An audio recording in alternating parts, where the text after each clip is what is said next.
Hey Chris, you're very welcome to LinkedIn. Thanks for having us. Wendy, show us around. Come on in, follow me.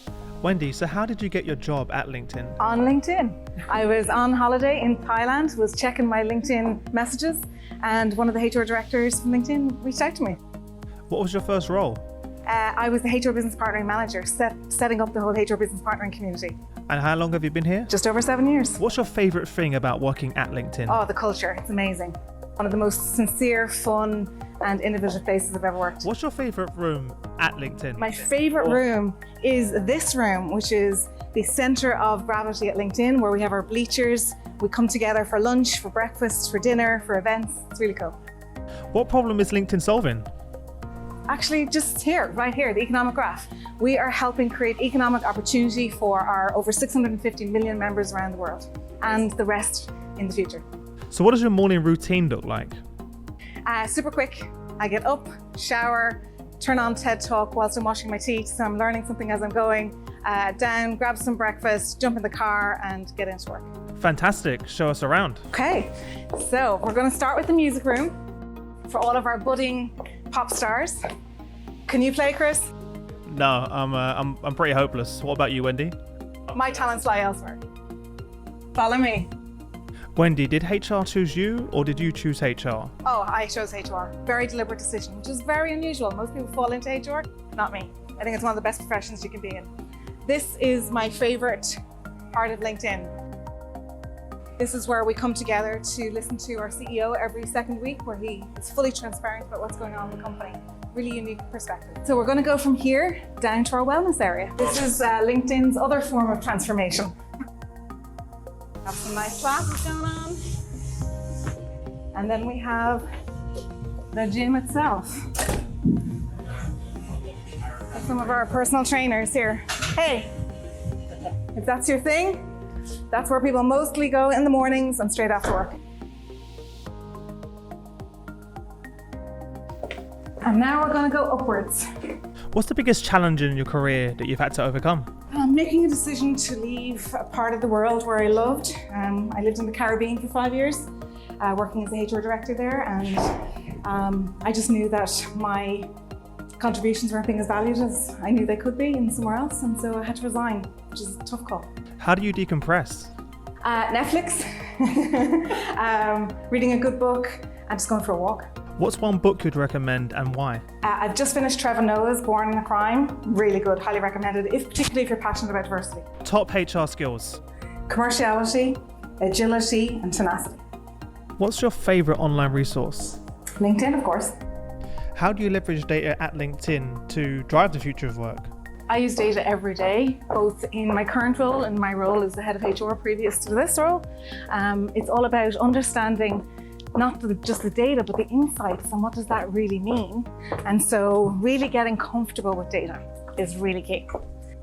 This is part of our atrium. If you look down, you can see the wonderful bleachers where we just came from.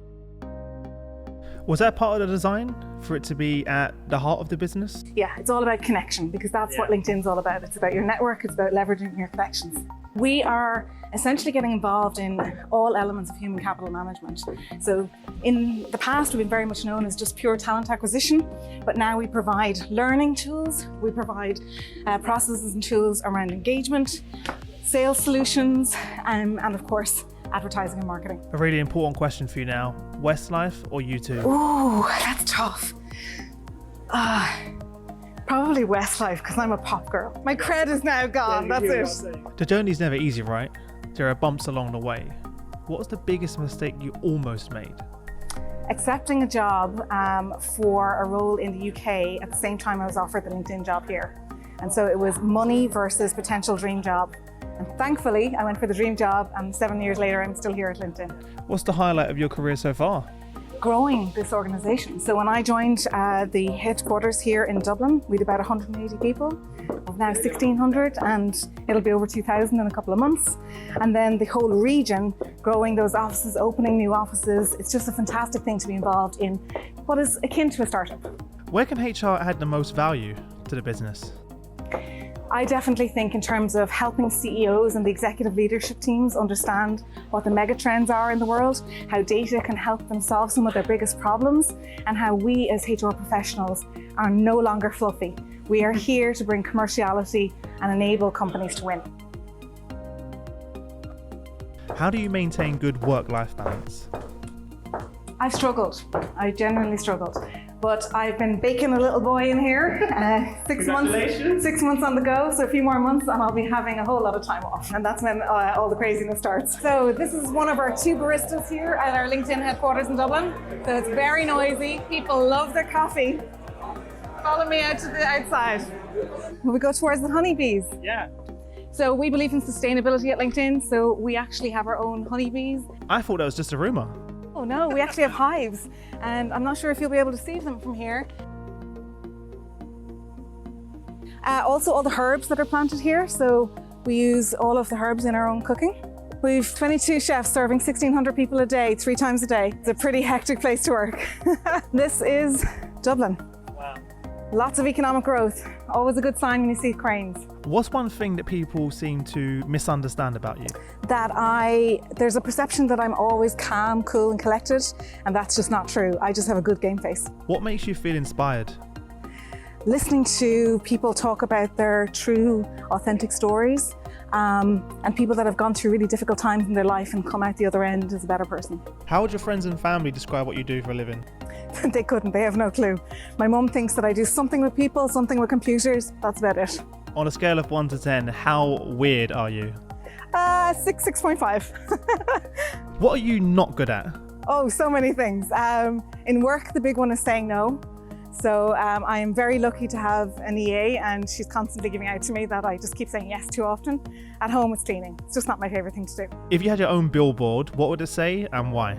Stop, breathe, and appreciate what we have. Gratitude is such an important thing. If you could have dinner with 3 people, dead or alive, who would they be? Woo, Barack Obama, Oprah Winfrey, and probably Gandhi, maybe Queen Victoria, maybe. What other professions would you like to attempt? Oh, a pop star or a backup dancer. 100%. I should have been on top of the pops in the 80s. That was my calling. What advice would you give to other HR leaders out there, and also ones that are just starting their journey? Is try not to be that traditional HR person. You know, embrace data, leverage the insights so that you can become much more of a commercial HR person, because that's what we need for the future. And help your CEOs and executive leaders be the best leaders they can be by talking their language.